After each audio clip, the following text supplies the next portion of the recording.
Sin correr, pero siempre llegando a tiempo. Primero lo primero, con Eduardo Bataglia. Info pura y cada día un poco más. Por FM Millennium.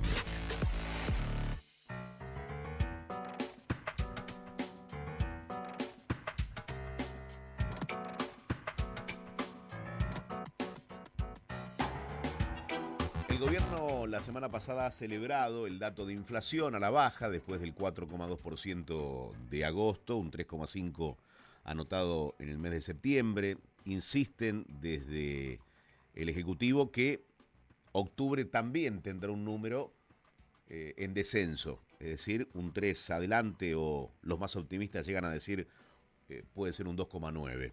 Más allá de estos números y más allá de la celebración también del gobierno por la llegada de algunos guiños, algunos gestos de parte de organismos internacionales y demás, hay que ver cómo está la economía real, que es lo que aquí te menciono todos los días. Habló Carlos Melconian hace unos días y yo quiero repasar esos dichos, porque a la suba de bonos, al buen rendimiento de algunas acciones, a la baja del riesgo país, a un dólar planchado desde hace varios meses, hay que ver, bueno, qué le sucede, qué viene después de esto. Escuchalo a Melconian.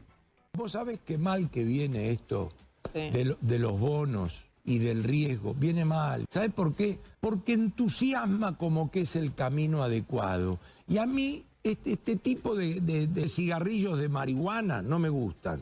Nunca pité, pero no me gustan, me lo imagino. ¿Por qué? Bueno, porque te entusiasman dejar las cosas. Y la verdad que este régimen cambiario del blend no va más.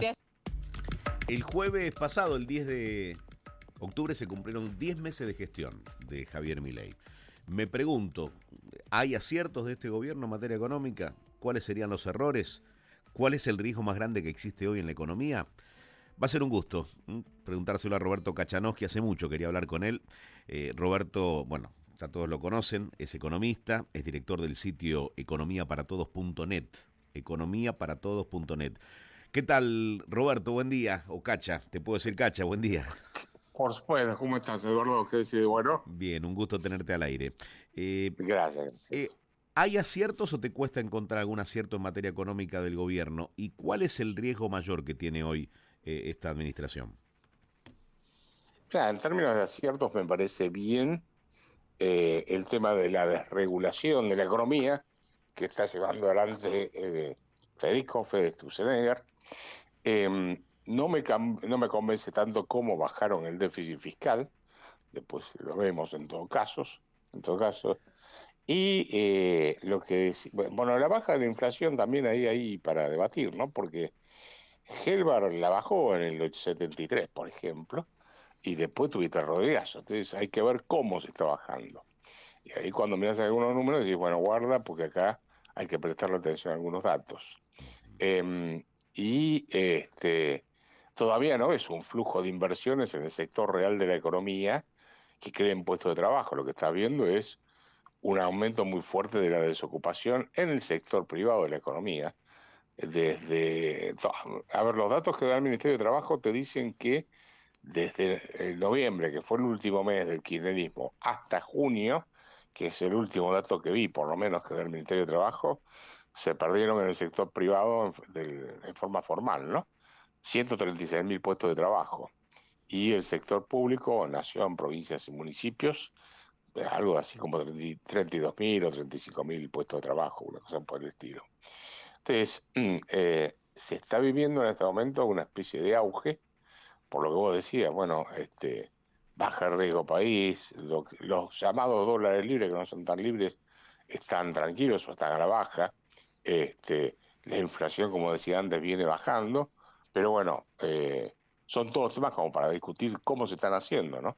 Es decir, siempre es bueno que suceda, ¿no? Es mejor tener un riesgo país en 1100 que en 2800. El tema es Sí. si los métodos que utilizaste para llegar son sólidos y hacen que estés tranquilo de cara a lo que viene, ¿no? A la próxima parte del plan. Claro, o sea, el punto es, pues bajó el riesgo país porque hay un ataque de confianza en los bonos de Argentina, por ejemplo. o el gobierno está comprando con dólares que ingresan por el blanqueo, dólares en el exterior, y eso hace subir el valor del bono y bajar el riesgo país. ¿Cuál es el mecanismo? A vos no te cierra. Ahí, y yo te diría, inclusive un riesgo país, que acuerda que Uruguay tiene un riesgo país de 80 Claro. puntos básicos. Nosotros estamos festejando 1100 o no sé cuánto está ahora, sí, perforaron los 1200, ¿no es Se cierto? festeja Por porque el estuvimos estilo. peor, ¿no? ¿Me querés decir eso? Claro, viste, o sea, tenés, en vez de 40 grados de fiebre, tenés 38, que eso es por el estilo, sí, fantástico. Ujú. Pero el punto es, a mí me parece que lo que hay que debatir es cómo se están logrando los objetivos, para ver si son sustentables o no son sustentables, ¿no es cierto? Por ejemplo, vos mirás la inflación del mes pasado, ¿no es cierto?, el mes de septiembre, y lo que ves a lo largo de 4 meses, hay dos grandes rubros dentro de la tasa de inflación, o del índice de precios al consumidor, mejor dicho. Uno son los bienes y los otros son los servicios. ¿Mm? Sí. O sea, todo lo que son bienes que se compran, algunos que están regulados, pero la mayoría están libres, y los otros son servicios. Entonces ves que lo que es el rubro bienes viene creciendo hace 4 meses al 3,1, 3,2, 3,1, 3,1, 3, por ahí anda, está clavado más o menos en los 3 puntos. Bueno, ahí lo tienen frenado porque tenés controlado el tipo de cambio oficial.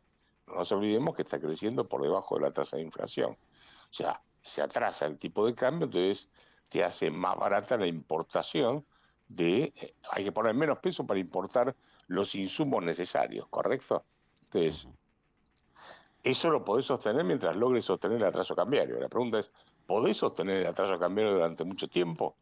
Para ponerlo de otra forma, hoy el tipo de cambio está midiendo peso contra dólar, ¿sí? Según el índice que elabora el Banco Central, un 7% por arriba de noviembre del 2023.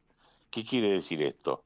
Que toda la devaluación que se hizo en su momento, se la comieron. La inflación se la comió. O sea, todo el esfuerzo del golpe que tuviste ahí, de la devaluación de diciembre, del 13 de diciembre, se la comió la inflación. Pues fuiste ajustando el dólar por debajo de la inflación. Y el otro rubro es servicios. Entonces vos mirás cómo viene el servicio y cada vez que ajustan las tarifas sube ese rubro. Y en los últimos meses, en el último mes levantaron el pie del acelerador en el ajuste de los servicios públicos, entonces te da más bajo. Entonces, bueno, la pregunta es, ¿qué estás haciendo? ¿Está bajando la inflación porque la gente quiere tener más pesos y le agarra un amor por el peso, etcétera? ¿O hay algunos manejos en la economía, como es el atraso cambiario y como es el tema de suspender los aumentos de las tarifas de los servicios públicos o moderarlos más para que la tasa de inflación te dé más baja? Mm. Ese es el debate a plantearse, ¿no? Bien. Ahora, Cacha, ¿qué puede ¿Se pasar? entiende, se entiende mi duda? Se entiende claramente y creo que es la duda que tenemos todos, ¿no? ¿Mm? Ahora, ¿qué puede pasar si rebota la economía? Ya me vas a decir si ves que levemente empezó a rebotar la economía, Sí, pero ¿qué puede pasar si rebota en serio la economía? No sé, vamos a plantear un escenario en el que a partir de febrero se empieza a ver un boom de consumo. Digo, ¿eso cómo se traduce en inflación? Porque el gobierno puede tener a fin de año resuelto el tema inflación, o por lo menos con una inflación aspiran mucho a tener un 2%, un 1,5%. ¿Mm? Ahora, ¿qué pasa cuando la gente empiece a sacar sus pesos y diga, mira, ya el sueldo me rinde más, voy a empezar a consumir? ¿Eso se traduce nuevamente en inflación o podés moderarlo? ¿Hay alguna herramienta para moderar que la inflación se te vuelva a disparar? Bueno, a ver, primero para que la gente pueda comprar más, le tiene que subir el salario. Y para que le suba el salario, tiene que haber inversiones y crear nuevos puestos de trabajo. Salvo que ese aumente el salario por decreto, que ahí ya es menos sostenible. Entonces la pregunta es ¿cómo va a aumentar el consumo? Porque el salario real crece cuando hay inversiones que aumentan la productividad de la economía y eso te lleva a un aumento del salario y al aumento del consumo también. Pero la pregunta es, bueno, si no tenés lo primero, vas a tener lo segundo, ¿cómo lo vas a lograr?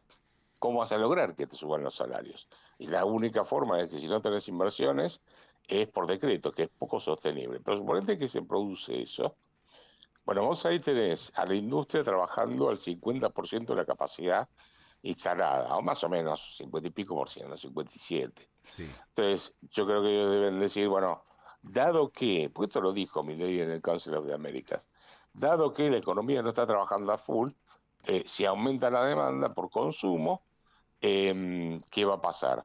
Va a pasar que las fábricas no van a tener que invertir más, sino que van a poner a funcionar máquinas que no tienen funcionando. Entonces, con eso pueden abastecer la oferta sin aumentar los precios. Es lo que Milei detesta, que es una explicación en el estilo keynesiano, que vos que lo has tratado, sí, tanto como yo o más, sí. detesta el keynesianismo, ¿no es cierto? Bueno, esa es la respuesta keynesiana que él está dando en este momento. Está diciendo, mira, el salario va a crecer, no sé por qué, pero lo dice, y eso va a llevar a que las empresas, como están trabajando al 50%, 57% de su capacidad instalada, la industria obviamente, bueno, lo único que tenga que hacer es pasarle primero a la máquina, comprar insumos, pagar horas extras y con eso abastecer la mayor demanda. Ujú. Esa sería la idea que él tiene en la cabeza por lo que dijo en el Consejo de América, ¿no? Mm. ¿Está bien la defensa que hace el Entonces, gobierno? perdóname, ahí no Sí, tendrías impacto. sí. Él está pensando que no tendría impacto inflacionario. Bien, bien. Está suponiendo eso. Te contesto con más oferta y no con más precio. Ujú. Bien. Todo lo que estás mencionando genera, ¿no? Un signo de interrogación. Sí, bueno, por eso son todos. O sea, yo lo que te planteo es los debates que él plantea, ¿no? Ujú. Eh, Ahora, a esos debates, pues hay que contestarle, che, ¿te parece bien? ¿Te parece mal? ¿Puede ser? ¿No puede ser? En fin, es, todo es discutible en estos aspectos, Sí. ¿no? ¿Está bien la defensa que hace del equilibrio fiscal, tanto el presidente, que se abraza con el ministro cuando hay buenas noticias en ese sentido, con el ministro Caputo? ¿Coincidís con eso? Mm. ¿Coincidís con esa búsqueda, con defenderlo a cualquier precio, vetando leyes y demás? Mira, para mí el problema no es el equilibrio fiscal, el problema es el nivel de gasto público. Yo te puedo tener equilibrio fiscal con un 50% de gasto público sobre el Producto Bruto, pero como contrapartida tengo que cobrarte el equivalente de impuestos, por lo tanto te mato. Ujú. Y vos fíjate que, vos recordarás que él dijo, antes de subir un impuesto me corto un brazo, ¿sí? Mm, ujú. Y lo primero que hizo cuando llegó fue subir el impuesto a país, del 7,5 al Quizá 17,5. le faltó Hizo, aclarar, antes de subir un impuesto en el primer año de gobierno me corto un brazo, o después, ¿no? Sería. O sea, al principio me lo voy a permitir, pero después no. sí, pero de entrada él dijo, él buscó el aumento ese, que lo consiguió porque fue por decreto, Sí. quiso subir los derechos de exportación que no consiguió y ganancias. Que él decía que él no quería, pero él decía que las provincias, bueno, pero ¿qué tiene que ver? No? Decirle que no a la provincia, así como le vetas cosas, vetale también eso. Ujú. Y bueno, ahora bajaron parcialmente, bueno, no bajaron todo el de los derechos, el impuesto al país no bajó para todo, bajó una parte, y se subieron el impuesto a las ganancias, Ujú. ¿ok? Más la tasa de combustible que suben permanentemente. Entonces, si vos te fijas, en realidad el equilibrio fiscal lo logran con una fuerte licuación del gasto público, algo que hizo Dualde en el 2002, que fue hacer una llamarada inflacionaria y ajustar salarios y jubilaciones por debajo de la tasa de inflación, ¿ok? Mm. Entonces vos ahí lo que haces es lo que se llama en economía licuar el gasto. Los recaudo más por el efecto de inflación. El IVA sobre un 21%, un nivel de precios más alto, te va a dar más recaudación. Pero los salarios de las jubilaciones los ajustó menos. Le transfiero menos plata a las provincias, paralizo la obra pública y con eso logro el equilibrio fiscal, más Mm. los impuestos que aumenté. Claro. Eso fue básicamente, y postergo pagos. Esos fueron los tres instrumentos que usó Dualde en el 2002. Postergó pagos, que venían del no pago de la deuda con Rodríguez A, generó la licuación con la llamada inflacionaria y, y aumentó impuestos que fueron los derechos de exportación. Acá aumentaron impuestos con impuesto país, te licuaron el gasto y te postergaron pagos con Camesa, lo que le debían a los importadores, etcétera. O sea, es más o menos el mismo esquema. La diferencia es que Dualde tuvo la suerte que a mediados del 2002 le empezaron a subir el precio de las commodities y eso lo ayudó. Acá no está pasando eso, hoy en día por lo menos, ¿no? Por Bien, ahora. bien. Si te pregunto, ¿estamos mejor que en diciembre barra enero de este año? Y a ver, déjame, estaba tomando un sorbo de agua. Toma un vasito de agua y pensalo. A ver. No, claro, porque vas a tener, depende de a quién le pregunten, ¿no? Sí. Preguntale al campo si está mejor. El campo está liquidado. Pero por eso, La renta, haciendo un promedio de la expectativa que había generado la llegada de Milei, desde el campo, la industria, los comercios, el laburante registrado, el laburante no registrado. Si yo te lo pregunto a vos, Cacha, ¿estamos mejor que en diciembre de 2023? Y mira, yo te diría, tenés menos tasa de inflación o, a ver, claro, vos me estás diciendo diciembre, ¿no es cierto? Sí, o sea, Es cuando el tomó punto el de gobierno. partida. Claro, estás en el peor momento. Estás mejor en menor tasa de inflación. El debate, bueno, cuán sostenible es, como te decía antes. Estás complicado en el tema de puestos de trabajo, mucha desocupación tenés. El nivel de actividad económica parece haber tocado un piso. Parece haber tocado un piso. El tema es si va a haber, ¿te acuerdas que siempre se debatía de rebote en B, en U, Sí, la en pipa, forma de bueno, sonrisa, de pipa, sí, de L. L. Bueno, por ahora tenés una L, más o menos, por ahí estás. Pero todavía no podés decir que esto es lo del buzo, ¿no es cierto? Claro. De eso no tenés nada. Entonces, yo te diría, mirá, estás mejor en algunos aspectos, en otros estás peor. Estás mejor en tema de inflación, estás peor en tema de Te desocupación. presiono, ¿es más sí que Ejemplo, no o más no que sí? Al ¿cómo? estar mejor. Digo, a la pregunta de ¿estamos mejor? ¿Es más sí que no o más no que sí? En mi opinión, Sí, eh, vos sabés que yo vengo del liberalismo, sabés sí, que claro. siempre fui liberal. Así que voy a aclarar este punto, por si alguno no sabe bien cuál es mi origen en ideas. A mí me preocupa esto, porque si se falla, que yo creo que tiene algunos problemas serios de instrumentación, va a dejar las ideas que son buenas para sacar a la Argentina adelante, muertas en el relato de Milei, ¿no? Milei tiene un O relato sea, si esto falla, las ideas, repetime y esto porque esto es fundamental, ¿eh? te vuelve el populismo más acérrimo. Mm.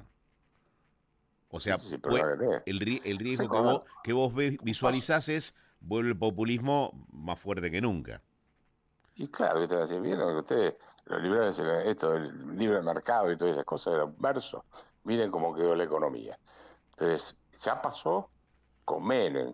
Acá todos pensaban que había habido un cambio de ideas y qué sé yo, y se fue Menem, que privatizaba y desregulaba y no sé qué historieta, y después te vino el kirchnerismo que te hizo la contrarreforma y la gente lo votó durante 12 años. ¿Volvió a pasar después de Macri? Y después vino Macri, y después de Macri volvió a pasar. Entonces, guarda, porque la volatilidad de la opinión pública en materia de ideas acá es muy grande, ¿eh? Sí. Muy grande. Acordate que Menem ganó las elecciones del 95, ya se sabía cómo era, no era el discurso del 89 contra Angeló, sino del 95 la ganó con la fusta abajo del brazo, ¿sí? Que era el voto licuadora, se decía en ese Sí, momento. tal cual. Y bueno, y ganó. Y después arrasaba el kirchnerismo, que era la contrarreforma que había hecho Menem. Totalmente. De un extremo al otro. Así que yo no descorcharía champán todavía. Cacha, un gustazo hablar con vos. La verdad que siempre destaco que sos un tipo de laburo y siempre me quedó la imagen cuando nos has visitado en América, Sí. Noticias, Cuando con Trapani. o en ¿Qué tal, te acordás? A24, claro, en América Noticias algún fin de semana o en la semana con Trapani en A24, que nos venías con todos esos gráficos, pero para demostrar, Sí. digo, cuál es el camino, ¿no? Con críticas y también entendiendo que cuando hay algún logro hay que destacarlo. ¿Estás peleado con Milei? ¿Estás Ya, completamente...? no, a ver, no hablamos. La última vez que le mandé un WhatsApp fue cuando asumí a los pocos días, Ajá, y le dije que, bueno, que no buscaba un conchavo en el Estado con esas letras, simplemente era sí. desearle suerte, ese tipo de cosas. Me Sí. contestó rápido y yo, bueno, recompongamos la relación. Le dije, sí, vas a tener que opine distinto, te vas a tener que aguantar que opine distinto. Mm. y no me contestó nunca más. Bueno, que quizás tuvo mucho trabajo en estos meses. Qué bueno sería. Sí. La verdad que yo creo que lo celebraría gran parte de la sociedad que convocara, por ejemplo, a, no sé, 3 o 4 economistas que están cercanos a lo que piensa Milei, pero que marcan diferencias. Yo creo que sería muy saludable. Ojalá. Mira, hoy estoy con ideas que van por ese lado, que el presidente abra un poquito el juego. Con una semana con optimismo. Cacha, muchas gracias por todo. Te mando un fuerte abrazo. Roberto Kachanowski.